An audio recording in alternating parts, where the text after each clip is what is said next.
If you frequent this channel, then there is a pretty good chance that you are familiar with my Interstellar Garden series, where I work with my YouTube and Discord community to design a species of sentient alien.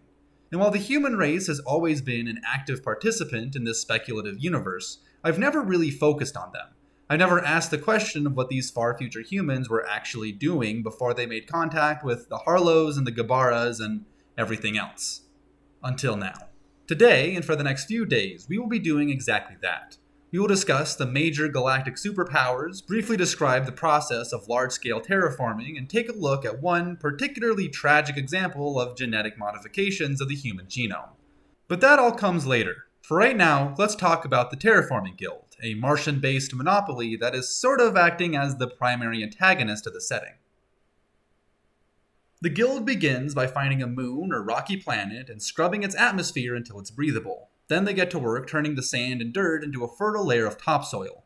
From there, they populate the planet with basic ecosystems of algae, plants, and animals. Everything so far has been absolutely fine, but this is where the villainy really begins. While a planet at this point in the terraforming process is technically habitable, it's still little more than a glorified dirtball. And what it really needs is a whole host of early colonists. People that can populate the planet with forests, farms, and rudimentary villages until the world is more suitable for a larger colonial project. But how do you convince thousands of people to leave their beautiful, fully terraformed homeworlds, complete with modern luxuries, and rough it on some desolate hellscape? Well, the answer to that is actually quite simple. Manufacture an abusive economic system in which the majority of people are forced to spend their entire lives in poverty. Give them very little help in navigating this class structure, aside from the acceptance of a government land grant on a partially terraformed planet. Fill their movies, books, and TV shows with exaggerated depictions of life on the frontier. It should be depicted not as harrowing and tragic, but as adventurous and romantic. The end result of all this are the Terry Laborers, people that have essentially sold themselves into a lifetime of servitude under the Terraforming Guild. They did this in the hope that their new lives would be better than the ones they left behind.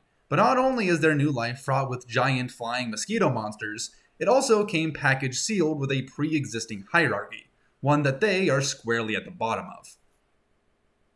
Now at this point you may be wondering what makes this a biopunk project, but that comes from the fact that instead of using robots and giant machines, most of these future civilizations are using genetically modified animals to further their design.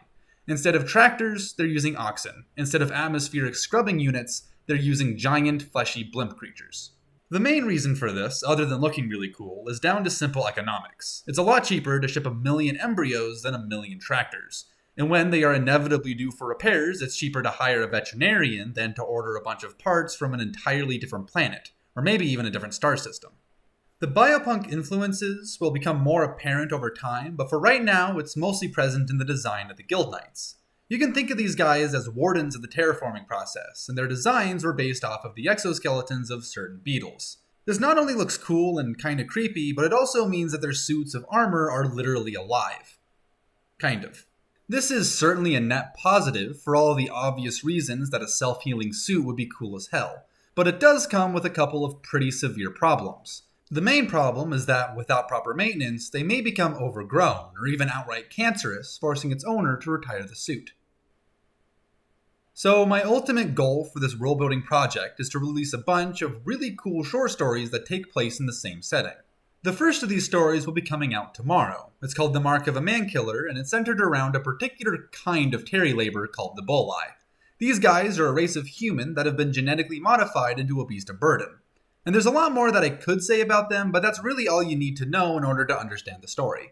And then on Friday, I'll be releasing a video about space pirates. Just as with any other type of frontier, the interstellar frontier has led many people into a life of crime.